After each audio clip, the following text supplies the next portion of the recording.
So hello everyone, আসসালামু আলাইকুম। আরেকটা নতুন ভিডিও নিয়ে আসলাম আপনাদের মাঝে। তো এখানে যে পাঁচজনকে দেখতেছেন, আমরা এখন মাছ ধরতে যাব। মাছ ধরার কথা শুনে তো এক একজন পাগল হয়ে গেছে, আর তারা সইতেছে না দেখে আমরা এখন দৌড় মারলাম। দৌড়াতে দৌড়াতে আমরা জমিনের কাছে আসলাম। আসার পরে কাদা মাটি দিয়ে বাঁধ দিলাম, বাঁধ দিয়ে পানিটাকে সেচ করলাম। সেচ করে এখন আমরা সবাই মাছ ধরতে। এই জমিন থেকে মাছ ধরার পর আমরা আরেকটা জমিনে চলে গেলাম।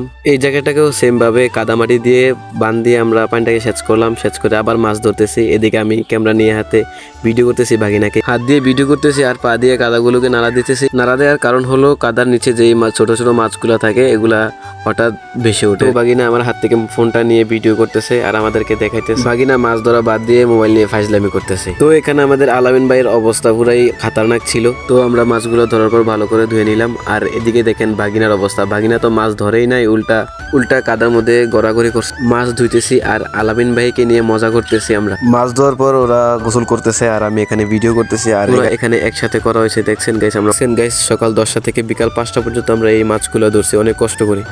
তো অবশেষে আমরা বাড়ির দিকে রওনা দিলাম আর ওরা রঙে রঙে গোসল করার পর এখন শীতে কাঁপতেছে। সো ভিডিওটা কেমন লাগলো সবাই কমেন্টের মধ্যে জানাবেন আর একটা লাইক করে দিবেন। তো বাড়িতে আসার পর মাছগুলো একটা বলে ঢাললাম, ঢেলে আমরা 5 ভাগ করার জন্য পরিকল্পনা করতেছি।